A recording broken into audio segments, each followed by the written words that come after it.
찬양 하나님이 기뻐 받으신 줄 믿습니다. 오늘 본문의 말씀을 중심으로 해서요, 자랑하고 싶은 사람이다. 성경에 기록된 인물들을 보면 성경에 3만 명 가까이의 사람들이 기록이 되어 있습니다.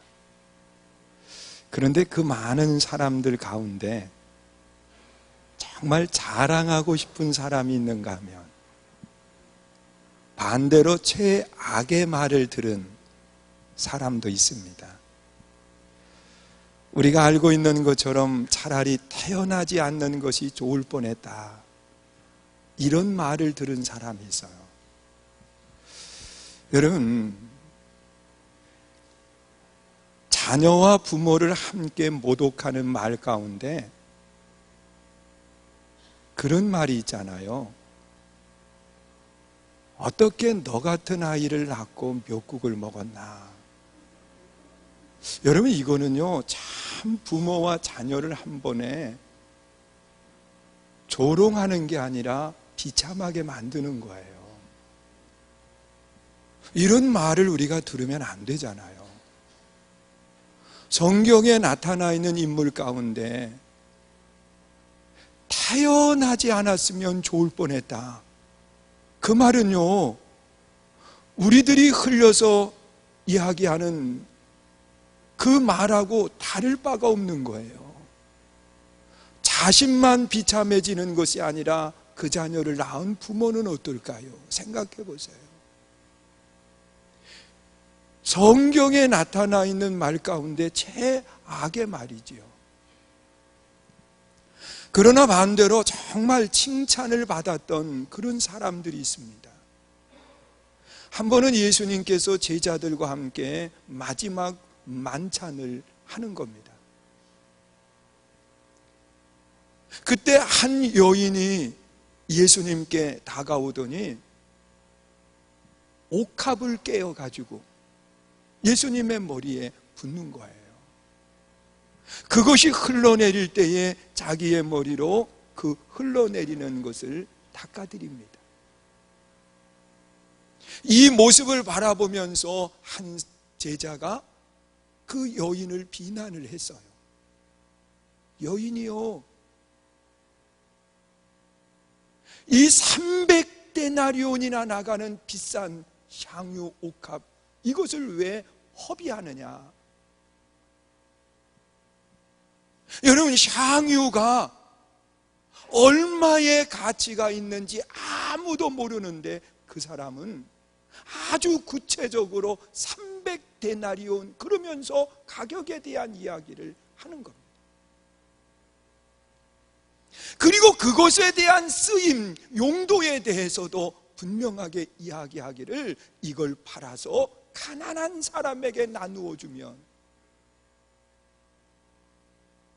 많은 사람들이 혜택을 받을 텐데 왜 이 소중한 것을 허비하느냐, 그러면서 책망을 하는 겁니다. 이 말을 들은 예수님께서 가룟 유다를 향해서 또 다른 제자들을 향해서 놔둬라. 이 여인이 한 그 일이 허비하는 일이 아니라 소중한 일을 했다. 그러면서 복음이 전해지는 모든 곳에 이 여인의 아름다운 행적도 함께 전해질 것이다. 복음이 전파되는 모든 곳에 여인의 아름다운 믿음의 행위가 전해진다는 거예요. 그러면서 그를 정말 칭찬해 주시는, 여인의 헌신을 칭찬해 주시는 그런 모습을 보게 됩니다. 그리고 또한 예수님께서 한 남자를 칭찬을 하셨는데, 한 번은 제자들과 함께 그 병든 사람을 치유하고 하나님의 말씀을 가르치고 훈련하는 과정 속에서 군대의 백부장 한 사람이 예수님을 찾아온 거예요. 예수님께 와서 하는 이야기가 내 하인이 병이 들어서 죽게 됐습니다. 그러면서 하는 이야기가 내 하인의 병을 고쳐달라는 거예요. 그 말을 들은 예수님께서 함께 가자. 그러면서 그 병들어 있는, 누워 있는 하인이 있는 그곳으로 가고자 할 때 백부장은 예수님께 그런 이야기를 해요. 예수님, 저희 집에 오실 것까지는 없습니다. 내 밑에도 부하들이 있는데 내가 오라 그러면 온다는 거예요. 내가 가라 그러면 간다는 거예요. 예수님이 여기에서 말씀만 하시면, 명령만 하시면 그 명령한 그것이 그대로 이루어질 줄 믿습니다. 그때 예수님께서 그 백부장을 향해서 또 제자들을 향해서 하는 이야기가, 내가 이스라엘 중에서 이만한 믿음을 찾아보지 못해. 내 믿음대로 되라고 말씀하실 때 그 시에 하인의 병이 낫는 역사가 일어나. 예수님이 한 여인의 아름다운 헌신을 통해서 복음이 전해지는 모든 곳에 이 여인의 아름다운 행적도 전해질 것이라고 칭찬하죠. 한 사람의 아름다운 믿음을 바라보시면서 이만한 믿음을 내가 보지 못했다 그러면서 그를 칭찬해 주시는 아름다운 모습을 보게 됩니다. 저도 목회를 하면서 정말 잊지 못하는 많은 분들이 계십니다. 정말 자랑하고 싶은 많은 분들이 계세요. 오늘 본문에 보니까 사도 바울도 정말 믿음의 자랑을 하고 싶어하는 그런 아름다운 사람들에 대한 이야기를 하고 있습니다. 또한 이 자랑하고 싶은 사람뿐만 아니라 이 데살로니가 교회에 편지를 하면서 이런 믿음을 가지고 신앙생활을 하면 자랑할 만한 아름다운 믿음의 사람으로 성장할 수 있다 그러면서 말씀하시는 부분이 본문의 내용이에요. 여러분, 어떻게 신앙생활을 하면 정말 모든 사람의 귀감이 되고, 어떻게 신앙생활을 하면 모든 사람에게 자랑거리가 되는 신앙생활을 할 수 있을까? 사도 바울은 오늘 본문에서 그렇게 이야기합니다. 오늘 본문 3절 말씀 우리 함께 봉독합니다. 우리 함께 있습니다. 시작. 형제들아, 우리가 너희를 위하여 항상 하나님께 감사할지니 이것이 당연함은 너희의 믿음이 더욱 자라고 너희가 다 각기 서로 사랑함이 풍성함이니. 여러분, 사도 바울은요, 이 데살로니가 교회에 편지를 하면서 믿음이 자라날 때, 사랑이 풍성해질 때 자랑할 만한 아름다운 사람으로 바꿔진다는 거예요. 여러분, 믿음이 자라야 된다라고 그렇게 말씀합니다. 저도 어떤 때 이렇게 보면은요, 좀 믿음이 성장을 해서 하나님의 성전에 올라올 때 다 그런 건 아니지만 맨 뒤 기둥 뒤에 늘 앉아 있다가 어느 날 보면 점점 앞으로 오는 거예요. 그러면서 하나님의 말씀에 집중하고 하나님의 말씀을 들을 때마다 아멘 하면서 이 변화되어 가는 모습을 보면 그렇게 행복하고 좋아요. 그런데 반대로 앞에 계시던 분이 점점 뒤로 가더니 기둥 뒤에 앉더니 어느 날은 아무리 둘러봐도, 이 증을 봐도 없는 것. 여러분, 그 모습을 바라보면서 마음이 아파요. 힘들어요. 어려워요. 자랑할 만한 믿음은 어떤 믿음이냐? 믿음이 자라나는 거요. 점점 아름다운 믿음으로 성장해가는 거예요. 그런데 우리가 믿는다 말하는데 어떤 믿음이 자라야 될까? 어떤 믿음이 자라야 될까? 여러분, 성경에 나타나 있는 말씀을 보니까 하나님의 살아계심을 믿는 믿음이 자라야 돼요. 여러분, 우리는 죽은 하나님을 믿는 것이 아니라 살아계신 하나님을 믿는 거예요. 여러분, 하나님의 살아계심에 대한 확신이 있다고 하면 우리는 하나님의 창조를 믿어야 돼요. 여러분, 우리가 성경을 보면은요, 이 창세기 1장 1절이 믿어지지 않으면 성경 전체가 믿어질 수가 없어요. 그러나 반대로 창세기 1장 1절이 믿어지면 성경 마지막까지도 믿어지는 거예요. 여러분, 창세기 1장 1절 말씀이 어떤 말씀입니까? 우리 한번 함께 외워보세요. 태초에 하나님이 천지를 창조하시는, 할렐루야.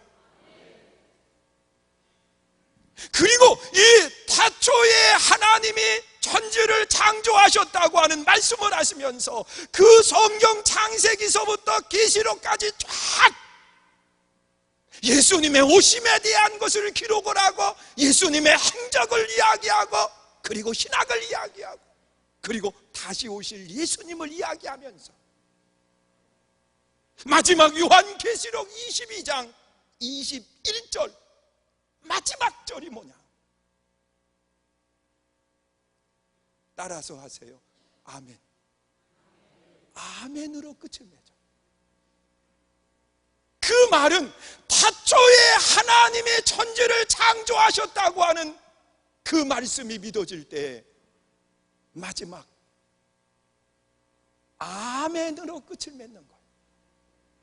다 믿어진다는 거예요. 다 이루어진다는 거예요. 여러분, 성경 볼 것도 없어요. 내가 다 보고 와서 얘기하는 거예요.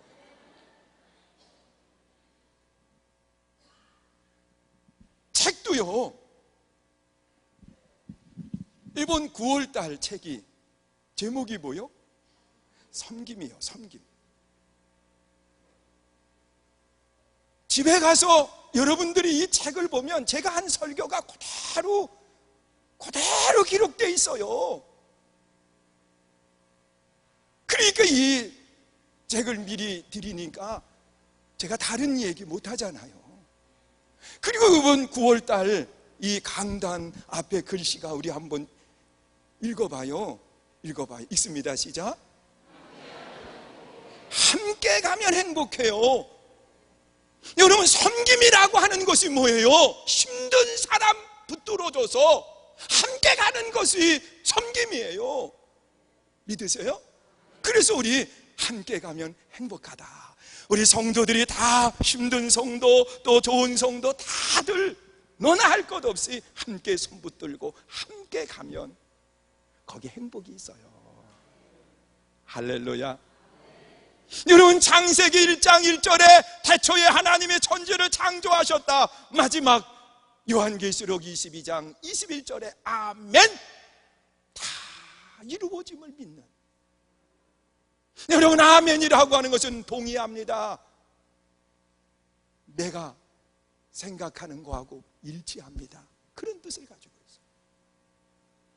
하나님이 창조하신 것이 믿어져야 돼요. 여러분, 하나님의 창조를 믿는 사람들은요,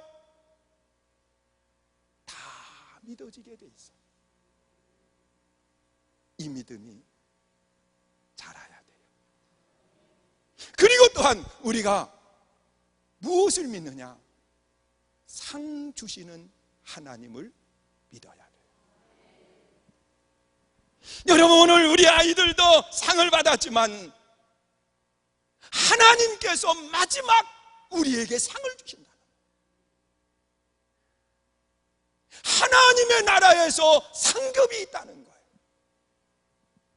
디모데후서 4장 7절 이하에 나타나 있는 말씀을 보니까 사도 바울은 내가 많은 고난과 어려움 가운데서 믿음을 지켰다. 이제후로는 하나님께서 내게 면류관을 예비하셨다 말씀합니다. 여러분 잘 들어야 돼요. 마지막 하나님의 나라에서 상급을 받는다라고 하는 것은 나의 부활을 말하는 것이고 하나님의 살아계심을 말씀하는 거예요.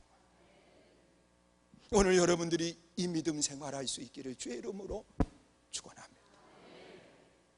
하나님의 살아계심을 믿는 믿음이 자라야 돼요. 그리고 두 번째로 어떤 신앙을 가질 때 주님 앞에 칭찬받을 수 있을까? 오늘 본문 4절 말씀 우리 한번 보세요. 4절 읽습니다. 시작. 그러므로 너희가 견디고 있는 모든 박해와 환난 중에서 너희 인내와 믿음으로 말미암아 하나님의 여러 교회에서 우리가 친히 자랑하노라. 우리가 친히 뭐 한다고요? 자랑하노라. 무엇을 자랑해요? 박해가 있어요? 환난이 있어요? 그럼에도 불구하고 뭐 하느냐? 견디는 신앙을 가질 때 자랑거리가 된다는 거예요. 여러분 조그만 어려움만 있으면 사람들이 많이 흔들려져요. 아니 신앙의 근간이 흔들려지는 거예요. 그러면 안 돼요. 어떤 환경, 어떤 상황 속에서도 믿음이 흔들려지면 안 된다는 거예요. 여러분 우리는 좋은 세상에서 살고 있습니다. 여러분 한국에 산다고 하는 것이 얼마나 좋은지 몰라요. 얼마나 좋은지. 지난 주간에도 우리 부흥단에서 주관하는 사모 세미나가 필리핀에서 있었어요. 저도 거기에서 말씀을 전해야 되는 그런 시간이 있었는데 그 필리핀 얼마나 더운지 몰라요. 하루에 한 번씩 꼭 비가 오는 거예요. 그러니 습도는 높고 비가 오고 난 뒤에 날씨는 덥고요. 낮에는 태양볕이 내려지면 밖에도 나가기 싫은 거예요. 한국에 딱 도착을 하니까 얼마나 시원하고 좋은지요. 난 이렇게 시원한지 몰랐어요. 어느 나라를 가봐도요 한국만큼 좋은 나라가 없어요. 우리는 좋은 곳에서 살기 때문에 신앙생활 속에서도 박해가 없고 어려운 일들이 없어요. 그러나 세계 각국에서 믿음을 지키기 위해서 생명을 거는 그런 분들이 얼마나 많은지 몰라요. 여러분 선교사들 하는 이야기 가운데 들어보면은 예수라고 하는 말을 전하지도 못하게 만드는 그런 나라도 있어요. 그런 곳에서는 삶을 통해서 예수 그리스도를 전한다고 이야기를 하는 거예요. 때로는 생명을 걸고 복음을 전한다. 이런 신앙을 지키기 위해서 고난을 당하는 분들이 많이 있어요. 데살로니가 교회에 편지를 쓸 그 당시에 바울은 복음 때문에 감옥에 갇히고 복음 때문에 생명을 걸어야 됐어요. 이런 모습 속에서 견딘다고 하는 것, 이것은 신앙의 자랑거리일 수밖에 없다는 것. 오늘 여러분들은 어떻습니까? 제가 지난 인천에 제일 비가 많이 내렸을 때, 그리고 그날 우리 교회 성도님들한테 다 문자로 연락이 갔어요. 택시 타고 오는 날, 그날 우리 교회 출석이 최고로 저조했어요. 난 그렇게 많은 분들이 빠질 줄 몰랐어요, 솔직하게. 그래서 다음 주를 한번 더 보려고 그러는 거예요. 다음 주에도 그렇게 많이 빠지고 안 나오시나. 여러분, 힘든 일을 만날 때 우리가 견딜 수 있어야 되잖아요. 지금 우리 교회만큼 이 주차하기 좋은 교회들이 거의 없습니다. 우리가 주일날 이 뒤를 마음대로 사용하니까 얼마나 많은 분들이 주차를 하십니까? 그런데 한 주간 불편하다고 해가지고 에이, 이번 주는 쉬었다가 다음 주에 나가야지, 그러면 이건 견디는 신앙이 아니에요. 여러분, 불편해도 힘들어도 그래, 우리 함께 해보자. 하나님의 영광을 위해서 더 큰 고난도 당할 수 있는데, 여러분 다니엘을 보세요. 다니엘은 바벨론의 포로로 잡혀갔어요. 거기에서 그래도 쓸만한 사람들을 뽑아가지고 훈련을 해서 좋은 환경 속에서 살 수 있도록 그렇게 했어요. 그런데 거기에 다니엘이 뽑힌 거예요. 다니엘은 그들의 말만 잘 들으면 출세가 보장된 사람입니다. 그런데 다니엘은 뜻을 정하는데 하나님의 말씀에 벗어나는 일을 하지 않겠다, 뜻을 정해요. 그리고 하루에 3번씩 하나님 앞에 기도하는 것을 쉬지 않겠다, 뜻을 정해요. 이것으로 인해서 먹는 문제가 해결될 수 있는 좋은 조건이었는데도 불구하고 그는 하나님의 말씀을 어기지 않는 거예요. 또한 사자굴 속에 던짐을 받으면서도 그는 믿음을 지키는 거예요. 이것이 환난과 박해를 견디는 신앙인의 자세입니다. 오늘 여러분들은 예수님 때문에 어떤 고난을 견디고 있습니까? 예수님 때문에 어떤 손해를 감수하고 계십니까? 오늘 여러분들이 자랑거리가 될 수 있도록 환난과 박해를 견딜 수 있는 믿음의 좋은 일꾼이 되시기를 주의 이름으로 축원합니다. 그리고 마지막 사도 바울은 자랑거리가 되는 신앙인이 뭔가 이야기하여 5절 말씀 보세요. 5절 말씀 읽습니다. 시작. 이는 하나님의 공의로운 심판의 표요 너희로 하여금 하나님의 나라에 합당한 자로 여김을 받게 하려 함이니 그 나라를 위하여 너희가 또한 고난을 받느니라. 여러분, 바울은 그런 이야기를 합니다. 그리스도인으로서 합당한 생활만 해도 자랑거리가 된다 그래서 우리는 신앙생활을 하면서 특별하게 해야만 되는 줄 알아요. 아니에요. 하나님이 원하시는 것은 특별한 신앙인이 아니라 하나님이 원하시는 것은 합당한 신앙인입니다. 예수의 사람으로 합당하게만 해도 된다는 거예요. 여러분, 합당하다고 하는 것은 당연히 해야 될 일을 하는 것을 말하고 있습니다. 당연히 그리스도인으로서 해야 될 일을 말해요.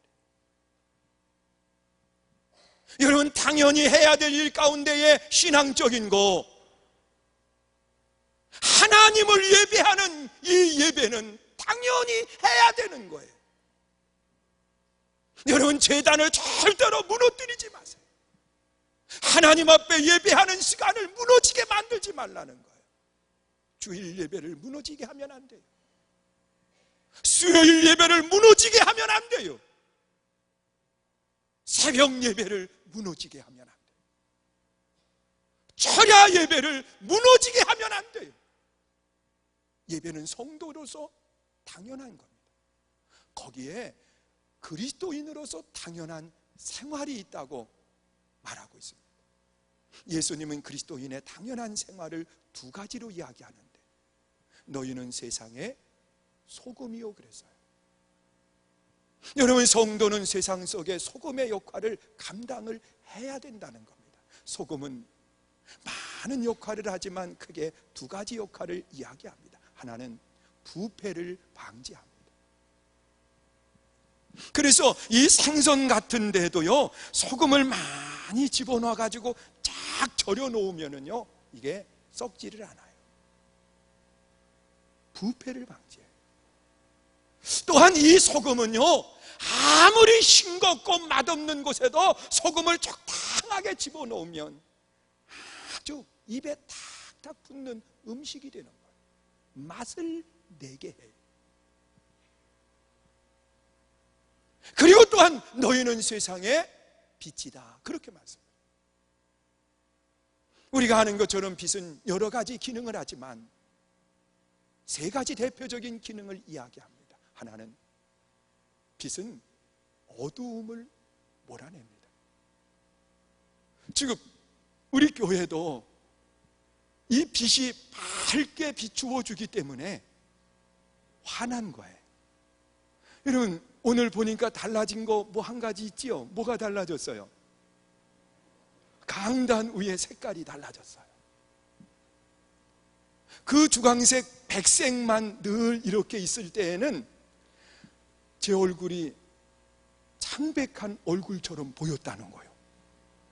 근데 이제 살색 빛을 살짝 비치니까 괜찮지요? 제 색깔을 낸다는 거예요. 그래서 반씩 섞어 가지고서는 지난주에 이번 주 좀 딱 해놓고 전주 2주 전서부터는 가운데다가 하나만 딱 달아놔 본 거예요. 어떤가 교인들 반응이. 그리고 이것을 달면서도 우리 성열찬 권사님하고 한 얘기가, 반응이 안 좋으면 다음 주에 다시 하얀색으로 싹 바꿔놓는다. 근데 괜찮아요? 안 바꿔도 되겠어요?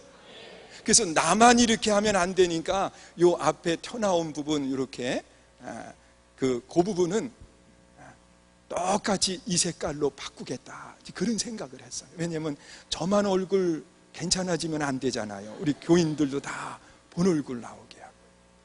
사랑하는 성도 여러분, 빛은 어두움을 몰아내요. 그리고 사람들을 아름답게 드러내게 하는 것이 빛이에요. 여러분들이 세상을 살아가면서 이 세상의 어두움을 몰아내는 빛의 역할을 감당할 수 있어야 돼요. 또한 이 빛은 따뜻함을 갖게 해요.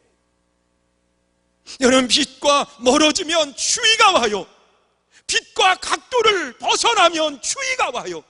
그러나 빛과 각도도 맞고, 그리고 가까워지면 가까워질수록 따뜻함을 느끼게 되는 거예요. 여러분들이 세상을 살아가면서 바로 빛처럼 이 세상을 따뜻하게 만들어야 돼요. 너무 멀리 떨어져도 안 되고요. 그리고 자꾸 옆으로 눈을 기면서 빛각으로 쳐다봐도 안 돼요. 그러면 추위가 와요. 차디차져요. 여러분, 태양도 마찬가지잖아요. 각을 틀어 있으면 추위가 오는 거예요. 멀어지면 추위가 오는 거예요. 오늘 여러분들 때문에 사회가 따뜻해지는 역사가 있기를 축원합니다. 그리고 빛은 가는 길을 인도합니다. 우리는 세상을 살아가면서 빛의 인도를 받으면서 살아갑니다. 이와 같이 여러분, 한 분 한 분도 빛된 성도로서 이 세상을 이끌어갈 수 있는 믿음의 좋은 일꾼이 될 때, 그 믿음을 자랑할 만한 믿음이라고 말할 수 있어요. 사랑하는 성도 여러분, 바울은 이야기합니다. 믿음이 자라야 된다. 멈추어 있는 믿음, 후퇴하는 믿음이 아니라 믿음이 자라야 된다는 거예요. 그리고 또한 칭찬할 만한 믿음은 뭐냐? 여러분, 우리가 신앙생활을 하면서 때로 고난이 있어요. 어려움이 있어요. 그 박해 가운데에서도 견디어낼 수 있는 믿음, 또한 그것뿐만 아니라 자랑할 만한 믿음은 어떠한 믿음이냐? 당연히 해야 될 일을 등한히 하지 않는 사람, 성도로서 합당한 신앙생활을 할 때 하나님은 그를 자랑거리의 신앙인이라고 말하고 있습니다. 오늘 여러분 한 분 한 분이 하나님 앞에 큰 자랑거리가 되는 믿음의 일꾼들이 다 되시기를 주의 이름으로 축원합니다. 우리 옆 사람하고 마지막 인사하고 마치지요. 우리 자랑거리가 됩시다. 자랑. 우리 사명 함께 찬양합니다. 이 찬양 들으시고요, 함께 기도하는데, 하나님 나 자랑거리가 되게 해주세요. 자랑거리가 되게 해주세요. 우리 함께 찬양하고 함께 기도하겠습니다. 또 기도받기 원하시는 분들은 나오시면 기도해 드리도록 하겠습니다. 사명 오직 주의 사랑에 매여.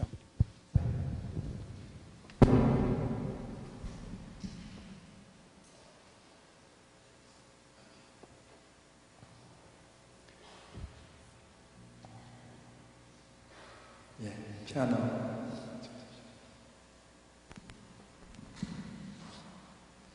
오직 주의 사랑에 매여.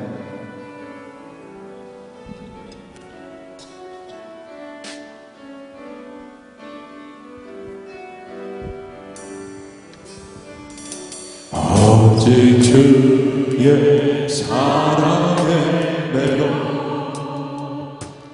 내 영 기뻐 노래합니다. 이 소명의 영광 기쁨의 땅에서 주께 잡느니라. 오직 주의 힘대한